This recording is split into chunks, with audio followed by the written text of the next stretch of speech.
वाली की बात कही गई है वाल्मीकि रामायण में कि रावण किसी से पराजित नहीं होता था, वाली ने रावण को भी पराजित कर दिया था।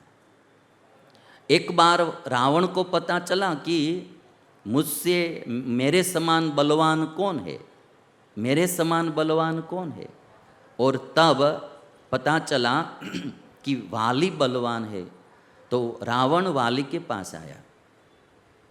रावण जब वाली के पास आया तो वाली संध्या वंदना करने के लिए समुद्र तट पर गए थे। वाल्मीकि रामायण में ऐसा लिखा है कि वाली हर दिन चारों दिशा के समुद्र में संध्या वंदना करने के लिए जाते थे। तो रावण ने आकर पूछा कि वाली कहाँ है, तो मंत्रियों ने कहा कि वो तो संध्या वंदना करने गए हैं। आप क्यों आए हैं? तो कहते कि वाली से युद्ध करने के लिए आया हूँ। तो मंत्रियों ने कहा कि यदि आपको जिंदा रहने की इच्छा है तो वापस चले जाइए। अभी ये जो हड्डी का ढेर है न अस्थियों का, वो सभी शत्रुओं को मार मार कर ही ये ढेर बनाया हुआ है ना। इसलिए आप जिंदा रहना चाहते तो वापस चले जाइए। तो रावण कहता कि नहीं, मुझे बताइए कि वाली है कहाँ। तो मंत्रियों ने कहा, वाली के मंत्रियों ने, आपको मरने की इतनी उतावली है तो रावण अभी दक्षिण दिशा में समुद्र तट पर संध्या वंदना करते हैं, उधर आप जाइए। तो रावण दक्षिण तट पर, दक्षिण दिशा में समुद्र तट पर आए। वाली बैठे थे, संध्या वंदना करते थे। पीछे से रावण आया। वाली को पता चल गया कि रावण आ रहा है, किंतु फिर भी हिले नहीं, वो तो संध्या वंदना करते रहे। जैसे पीछे से रावण आया तो अपना एक हाथ ऊपर उठा के रावण को बगल में दबा दिया। इस तरह से जैसे सिंह हिरण को दबा देता है, दबोच लेता है, वैसे ही वाली ने रावण को दबोच लिया। संध्या वंदना की, संध्या वंदना का कार्यक्रम पूर्ण हुआ। फिर वाली आकाश में उड़े रावण को साथ में लेकर। रावण के मंत्री पीछे पीछे छुड़ाने के लिए गए, किंतु पवन का वेग इतना था वो सब पीछे ही छूट गए, कोई साथ में उड़ नहीं सके। बाकी की 3 दिशाओं में संध्या वंदना करके वाली फिर अपने राज में आए और तब बगल में से इसको मुक्त किया और पूछा कि भाई आप क्यों आए हैं, बताइए। तो रावण ने सोच लिया कि ये इतना बलशाली मुझे बगल में दबा के चला गया, तो उसने स्टेटमेंट बदल दिया। रावण कहता है कि मैं आपसे मित्रता करने के लिए आया हूँ, आपसे मैत्री करने के लिए आया हूँ। इतना वो बलशाली वाली था। तो सुग्रीव ने कहा कि आप कैसे मार पाएंगे। तब भगवान श्री राम ने एक बाण से 7 वृक्षों को काट डाला। सुग्रीव को भरोसा हुआ। सुग्रीव फिर वाली के साथ युद्ध करने के लिए जाते हैं। भगवान श्री राम ने सोचा कि मैं वाली को बाण मारूं। दोनों भाई की शक्ल समान थी, पता नहीं चला वाली कौन है और सुग्रीव कौन है। तो भगवान श्री राम बाण नहीं मार सके और तब तक तो वाली ने इतना पीटा सुग्रीव को, सुग्रीव रण मैदान छोड़कर भाग आया। भगवान श्री राम से कहते कि आपने मुझे भेजा और उसको मारा नहीं, अभी तो मैं बाल बाल बच के यहाँ आया हूँ।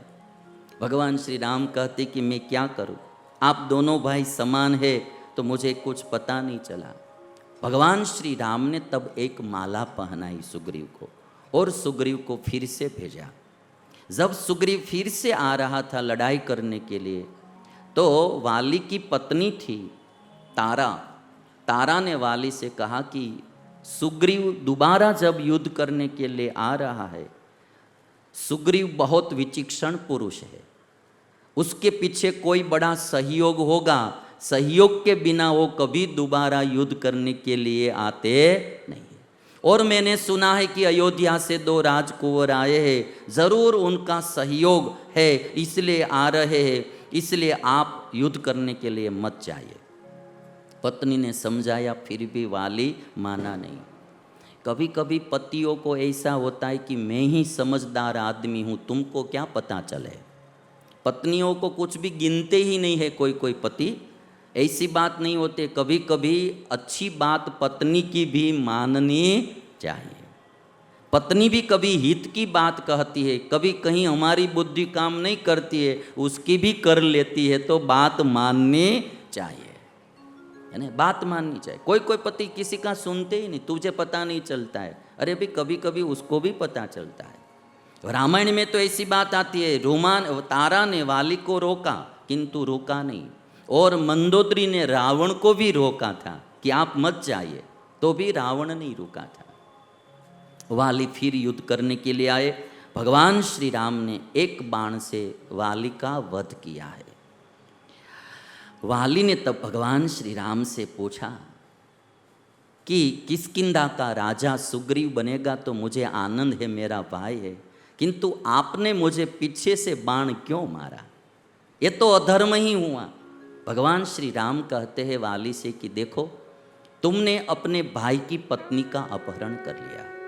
शास्त्र कहते हैं कि छोटा भाई पुत्र के समान होता है, शिष्य भी पुत्र के समान होता है, और छोटा भाई पुत्र के समान होता है। और आप सब जानते हैं संसार में कि कभी माता पिता नहीं हाजिर होते हैं, है ना, तब बड़ा भाई ही पिता के समान होता है। बड़ा भाई सब देखभाल, अपने छोटे भाइयों की बहनों का देखभाल वही करता है, और इसीलिए छोटा भाई पुत्र के समान होता है। तुमने उसकी पत्नी का अपहरण कर लिया, ये अधर्म किया है। हम राजा क्षत्रिय है, राजा को दंड देने का अधिकार है, इसलिए मैंने आपको बाण मारा है। और तुझे पता था कि मैंने सुग्रीव के साथ मित्रता की थी और वचन दिया था कि मैं वाली से तुम्हें बचाऊंगा और वाली को मारूंगा। कोई भी वचन देता है तो उसका पालन करना पड़ता है, इसलिए मैंने तुझे मारा। वाली कहता है ठीक है प्रभु, मेरी पत्नी ना बोलती थी कि आप मत जाओ, फिर भी मैं आया। आपके हाथ से मेरी मृत्यु हो रही है, मैं भी खुश हूँ। मेरे पुत्र अंगद का आप ख्याल रखना। वाली इतना बुद्धिशाली निकला कि अपने पुत्र को भगवान की शरण में समर्पित कर दिया। हम लोग क्या है कि इस लोक का ही सब कुछ दे के जाते हैं, उस पुत्र की आत्मा का कल्याण हो उसके लिए हम कभी भी कोई बात करते नहीं है। प्रॉपर्टी दे के जाते हैं बच्चों को, कभी कभी थोड़े संस्कार भी दे के जाना चाहिए, और मृत्यु के बाद उसकी आत्मा की कल्याण हो, उसका आत्मा की सद्गति हो, ऐसा पाठ भी पढ़ा के जाना चाहिए। वाली ने मरते मरते अपने पुत्र अंगद को भगवान श्री राम के हाथ में सौंप दिया। इधर जो सुग्रीव था भगवान श्री राम को मिलकर बहुत प्रसन्न हुआ, और सुग्रीव कहते हैं कि प्रभु आज दिन तक तो मुझे कोई दिशा दिखाई नहीं दे रही थी, कहाँ जाऊँ। ये ऋष्यमुख पर्वत छोड़कर मैं कहीं भी जा भी नहीं सकता था, और मुझे कुछ पता नहीं रहता था कि अब मैं क्या करूँ। जब से आप मिल गए हैं तब से मुझे पूरा ज़माना मिल गया है। सुग्रीव कहता है कि आपको पाकर हमें सारा जमाना मिल गया, ओश की बूंदों को फूल पर ठिकाना मिल गया। ओश की बूंद होती है, ओश की बूंद को यदि फूल मिल जाता है और फूल पर वो बूंद गिरती है तो मोती जैसी चमकती है, और वही ओश की बूंद को यदि फूल का ठिकाना नहीं मिलता है तो ज़मीन पर गिरती है और ज़मीन में मिल जाती है, अस्तित्व मिट जाता है। यदि फूल का ठिकाना आश्रय मिल जाए ओश की बूंद को, सुबह सुबह में आपने देखा होगा ओश की बूंद फूल पर गिरती है और सूर्योदय होता है, मोती की तरह चमकता है। और इसीलिए सुग्रीव कहते हैं कि आपको पाकर हमें सारा जमाना मिल गया, ओश की बूंदों को फूल पर ठिकाना मिल गया। कल न कोई पथ न कोई लक्ष्य ही था सामने।